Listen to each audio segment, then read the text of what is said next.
नमस्कार, मेरा नाम है डॉक्टर पूरू धवन और आज इस वीडियो में आपको बताऊंगा कि अगर पैरालिसिस पेशेंट को हमें ठीक करना है तो उसकी किस टाइप की एक्सरसाइज ज़रूरी होती है। अक्सर हम एक्सरसाइज को जानते हैं फिजियोथेरेपी के नाम से, मगर फिजियोथेरेपी जो होती है वो एक पैरालिसिस पेशेंट के लिए बहुत ज़्यादा फ्रूटफुल नहीं होती।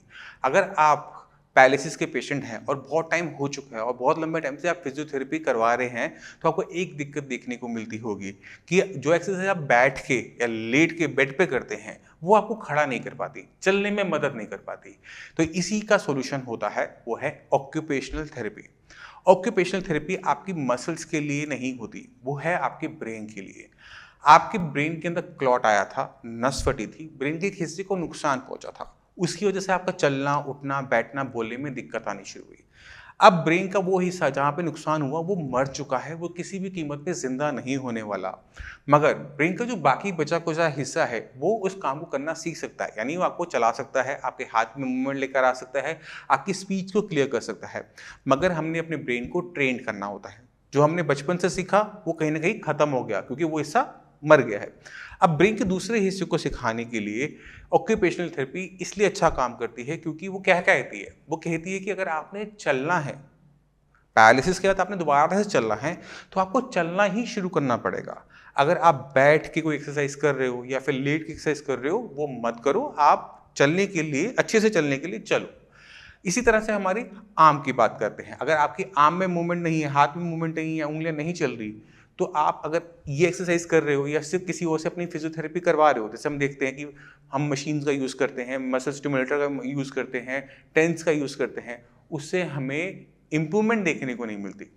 फिजियोथेरेपी आपकी मसल्स को हेल्दी रखने का काम आ जाएगी, मगर उनके अंदर जो मूवमेंट लेकर आनी है वो उसमें थोड़ी सी मुश्किल हो जाती है।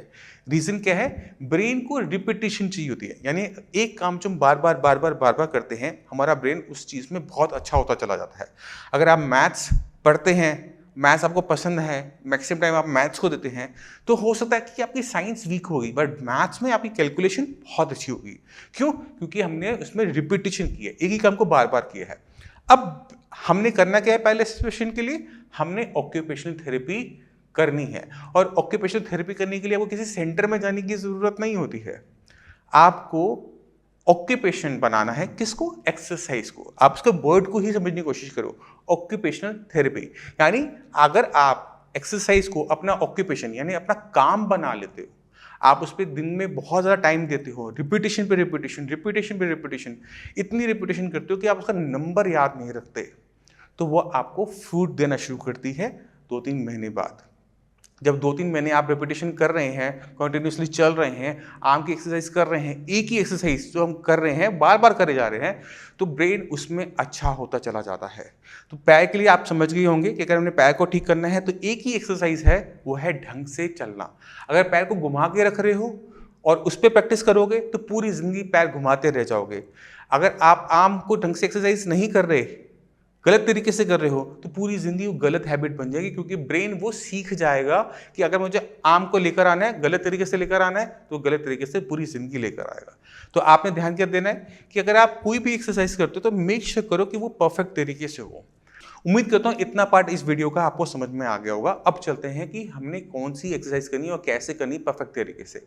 तो पहले शुरुआत करते हैं पैर से, क्योंकि पैर सबसे ज़्यादा इंपॉर्टेंट होते हैं। अगर आप एक जगह से दूसरी जगह बिना किसी सहारे के, बिना किसी की मदद के चले जाओगे, तो आपकी फैमिली पे और आपके लिए सबसे अच्छा रहता है, और सबसे जल्दी इंप्रूवमेंट हमारे पैरों में ही देखने को मिलती है एक पैरालिसिस पेशेंट में। अब जब पैरालिसिस पेशेंट ठीक होना शुरू होता है तो कुछ कुछ दिक्कतें आती हैं। तो सबसे पहले सबसे बड़ी दिक्कत क्या होती है? बैलेंस नहीं संभाल पाते। पैर तो चल रहे हैं बट कमर नहीं संभल रही, आप कहीं ना कहीं गिर रहे होते हो, ये देखने को मिलता है कुछ पेशेंट्स के अंदर। कुछ पेशेंट में क्या होता है कि पैर को घुमा के रखा जा रहा होता है, उसमें ताकत नहीं होती, मतलब उठा नहीं पाते, उसे घुमा के हम आगे रख रहे होते हैं। तो हमने क्या करना है? हमने इनलाइन वॉक करनी है, जिसे आप कैट वॉक भी कह सकते हो, उसको आप टिप टू टो वॉक भी कह सकते हो। अब टिप टू टो वॉक कैसे हुई कि हमने एक पैर रखा, इसी लाइन पे हम दूसरा पैर रखेंगे, फिर इसका के तीसरा पैर रखेंगे। जैसे आप स्टेज शो देखते हो कि एक मॉडल होती है, स्टेज पे चलती है और बहुत तरीके से, बहुत सलीके से पैर को रखती है बैलेंस बनाते हुए। हमने भी वही करना है, हमने अपनी बॉडी का बैलेंस बनाना है और इनलाइन वॉक करनी है। अब लाइन में क्यों वॉक करनी है? क्योंकि बैलेंसिंग इशू है। हम अपनी कमर से, अपनी बॉडी से अपने वेट को बैलेंस नहीं कर पाते। कभी वो लेफ्ट जा रहा होता है, कभी राइट जा रहा होता है, और हमें गिरने का डर होता है। तो अब हमें क्या है, हमें गिरने का डर है, हमें बैलेंस बनाने में दिक्कत हो रही है। तो बैलेंसिंग वाली एक्सरसाइज के साथ हम चलेंगे, जिससे बैलेंस भी बने और हमारी जो मूवमेंट है वो भी परफेक्ट हो जाए। तो आपने ध्यान रखना है कि आप टिप टू टॉक दिन में कम से कम दिन में आधा एक घंटा सुबह, आधा एक घंटा शाम को कर लोगे ना, आप में ज़मीन आसमान का फर्क आना शुरू हो जाएगा। तो ये आपको अपने लेग की एक्सरसाइज के लिए हमेशा याद रखना है। आप बाकी एक्सरसाइज करवाओ ना करवाओ कोई फर्क नहीं पड़ता, फिजियोथेरेपी करवाओ ना करवाओ कोई फर्क नहीं पड़ेगा, बट आपको अपने ब्रेन को अंडरस्टैंड करना पड़ेगा और उसके हिसाब से ही एक्सरसाइज को सिलेक्ट करना पड़ेगा। अब मैं आपको एक छोटी सी क्लिप दे रहा हूँ अपनी पुरानी वीडियो से, उसको देखकर आप टिप टू टॉक के बारे में थोड़ा सा गहराई से आप जान पाएंगे। पैरालिसिस पेशेंट में जब वो अपना दोबारा से चलना शुरू करता है तो एक टाइप की जो हमें चाल है वो बहुत कॉमनली देखने को मिलती है, जिससे हम कहते हैं सर्कमडेशन गेट। यानी जब वो चलते हैं तो अपने पैर को घुमा के आगे रखते हैं, दूसरा पैर बढ़ाएंगे, फिर अपना पैर घुमा के रखेंगे। ये जो घुमा के रखने वाली जो चाल होती है इसे सर्कमडेशन गेट कहा जाता है। अब सर्कमडेशन गेट के अंदर पेशेंट की जो चाल है वो धीरे बनी रहती है। पेशेंट के पास कंफर्ट, इतना कंफर्ट नहीं होता, इतना कॉन्फिडेंस नहीं होता, इतना बैलेंस नहीं होता कि वो आराम से चल सके। तो हमने अपने जब पैर की तरफ देखें, एक नॉर्मल इंसान की तरफ देखें, जब हम आगे बढ़ते हैं तो अपने घुटने को थोड़ा सा मोड़ते हैं। पेशेंट ये घुटना मोड़ नहीं रहा होता, इसलिए अपना पैर घुमा के रख रहा होता है। तो हमें पेशेंट को पैर को, घुटने को थोड़ी सी मोड़ने की एक्सरसाइज करवानी होती है। तो आपने क्या ध्यान देना है कि अगर आप पैरालिसिस पेशेंट है या आपके घर वाले में कोई, घर में कोई पैरालिसिस का पेशेंट है और पैर को घुमा के रख रहे हैं, तो उनको पहले ये यकीन दिलवाइए कि वो अपने घुटने को बेंड कर सकते हैं। तो आप उनको वॉल के साथ खड़ा कर दीजिए, जैसे मैं अभी खड़ा हूं, और बोलिए कि अपने जो पैरालिसिस वाले पार्ट की जो लेग है, जहां पे जिस साइड पैरालिसिस है, उसकी लेग को उठा के लाने की कोशिश कीजिए। तो इस तरह की ये जो एक्सरसाइज होती है ये आपने करवानी होती है पेशेंट को। अब पेशेंट कभी कभी कर पाता है, कभी कभी नहीं कर पाता, कभी कभी अपना पैर बस इतना ही उठा पाता है। अगर आप देखते हैं कि वो पैर को नहीं उठा पा रहे और घुटने की मूवमेंट यहाँ तक नहीं आ पा रही, 90 डिग्री नहीं बन पा रहा फ्लोर के साथ, तो आपने क्या करना होता है, उनको थोड़ी सी सपोर्ट करनी होती है। तो मैं उम्मीद करता हूँ इससे आप लेग की एक्सरसाइज को परफेक्ट तरीके से समझ गए होंगे। अब चलते हैं अपनी आर्म की एक्सरसाइज के ऊपर। आर्म थोड़ी सी डिफिकल्ट होती है। क्यों डिफिकल्ट होती है? क्योंकि इसमें बहुत सारे कंपोनेंट होते हैं, हम हर मूवमेंट को अलग अलग तरीके से कर पाते हैं। अब हमने फिंगर्स हैं, ये खुलेंगी भी और बंद भी होंगी, ये मूवमेंट है। रिस्ट की ये मूवमेंट है, एल्बो की ये मूवमेंट है और शोल्डर की ये मूवमेंट है। तो ऐसी कौन सी एक्सरसाइज है जिसमें मेरी सारी मूवमेंट एक साथ हो जाए? क्योंकि मैंने आपको कहा ना, एक एक्सरसाइज जिसकी खूब सारी रिपीटिशन हो तो हम उसमें परफेक्ट हो जाएंगे। तो हमने बहुत सालों से इतने पेशेंट्स को देखा, समझा, तो उनके लिए हमने एक एक्सरसाइज, सिंपल सी एक्सरसाइज निकाली, जिसको अगर रिपीटिशन में किया जाए तो आपकी पूरी आर्म में एक साथ सब जगह पे इंप्रूवमेंट देखने को मिलती है। अब सोच के देखो आप क्या हो सकती है। वो मूवमेंट है ये वाली, ये शोल्डर व्हील मूवमेंट होती है। अब शोल्डर व्हील हम कैसे यूज करते हैं, मैं आपको चाहता हूँ कि आप पहले से एक क्लिप को देखें। ये इकलौती एक ऐसी एक्सरसाइज है जिससे आपकी पूरे आर्म की एक्सरसाइज एक ही टाइम पर हो जाती है। एक बार करके देखते हैं इसको। अगर मैं इस हैंडल को पकड़ता हूं और इसे रोटेट करने की कोशिश करता हूं, तो अगर आप देखें तो मेरा एल्बो मूव हुई है ना, मेरी कोनी मुड़ी, मेरे शोल्डर में मूवमेंट हुई और मेरी रिस्ट में भी मूवमेंट होती है। ये मूवमेंट अक्सर पैरालिसिस पेशेंट की रिस्ट्रिक्टेड होती है। तो जब आप लेके जाएंगे, देख रहे हैं रिस्ट मेरी मुड़ गई है ना, तो इससे हमारी सारी के सारी जॉइंट की, ऑलमोस्ट सारे जॉइंट्स की एक्सरसाइज एक साथ होती है। तो आपने कोशिश करनी होती है इसे पूरा रोटेट करने की, क्योंकि इस तरह से आप इसे पूरा रोटेट कर पाए। मगर अक्सर पैरालिसिस पेशेंट ऐसा नहीं कर पाते, उसे पेंडुलम के लिए झुलाते रहते हैं, ऐसे ऐसे ऐसे। उनको मोटिवेशन नहीं मिल पाती कि उनको ये पूरा राउंड करना है। तो उसका एक छोटा सा तरीका क्या होता है कि आप इसे घड़ी में कन्वर्ट कर लो। 3, 6, 9, 12। फिर बचपन में बनाते थे ना घड़ियां हम, इसी तरह से हमने इसको पूरी वॉच में कन्वर्ट कर लिया। अब आपके पास लेवल्स हैं। अगर आप अपना ध्यान से देखेंगे तो आप देख रहे हैं अभी आप 9 तक जा रहे हैं, आपको पता लगे आप 9 तक जा रहे हो, तो अगले दिन कोशिश करो कि इसे 10 तक लेके जाओ। क्योंकि ये जो छोटी छोटी इंप्रूवमेंट आपके अंदर आएगी, अपने आप को पुश करने की, अपने आप को मोटिवेट करने की, सिर्फ नंबरों के खेल से, वो आपको तेजी से रिकवर करवाने में हेल्पफुल रहेगी। तो अपना एक टारगेट सेट करो कि आज मैं 9 तक गया हूँ, कल सुबह उठ के जब मैं एक्सरसाइज करूंगा या आज शाम को जब मैं एक्सरसाइज करूंगा तो मैं 10 तक लेके ही जाऊंगा। जब तक 10 तक लेके नहीं जाऊंगा तब तक मैं एक्सरसाइज को छोड़ूंगा नहीं।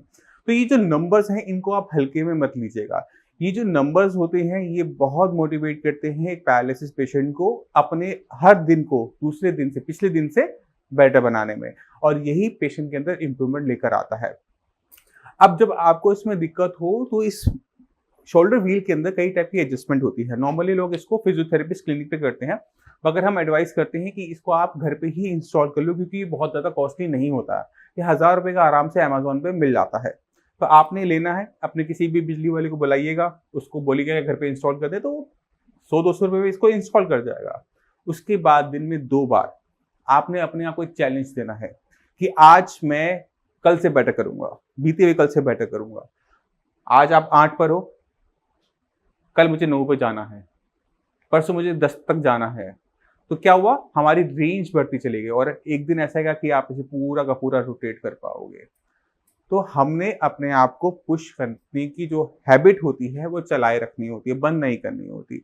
और ये शोल्डर व्हील आपके सारे के सारे जॉइंट्स को एक साथ ही एक्सरसाइज कर देता है। तो आपने देखा जब हम ये मूवमेंट करते हैं तो क्या हुआ, मेरा शोल्डर भी ऊपर गया, मेरी एल्बो भी मुड़ी, मेरी रिस्ट में भी थोड़ी सी मूवमेंट, ये वाली मूवमेंट आई और ये मूवमेंट हिली। अब इसमें एक चीज़ रह जाती है, वो है मेरी फिंगर्स कहीं ना कहीं पीछे रह जाती हैं। और फिंगर्स में सबसे बड़ी दिक्कत क्या होती है कि बंद करने की तो पावर आती है, खोलने की पावर नहीं आती। अब इसको हमें समझना पड़ेगा कि हम इसको कैसे ब्रेक कर सकते हैं।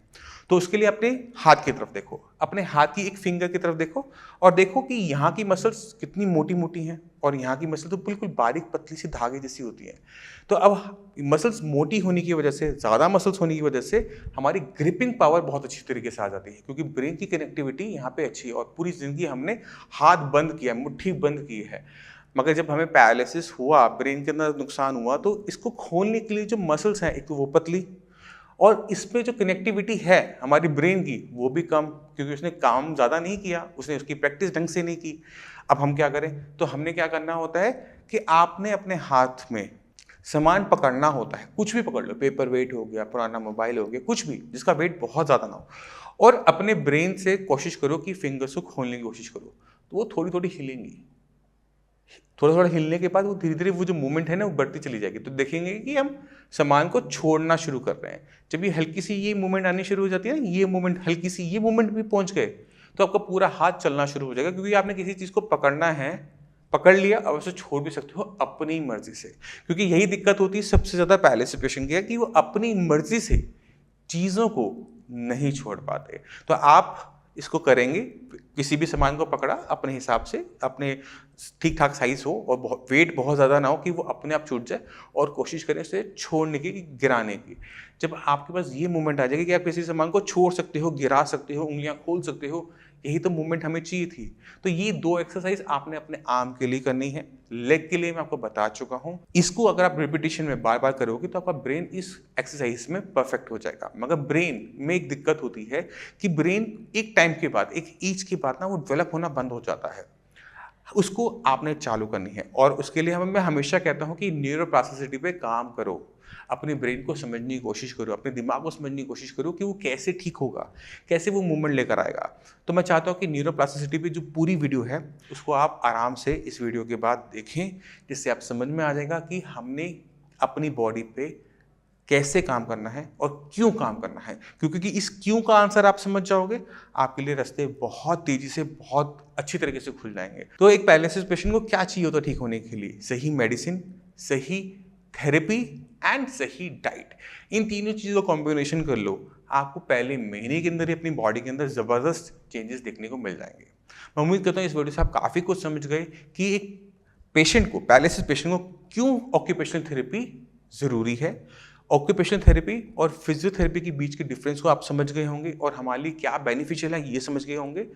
अब इसी के साथ आप सभी से मैं चलने की आज्ञा चाहूँगा। मिलते हैं अगली वीडियो में, तब तक के लिए नमस्कार।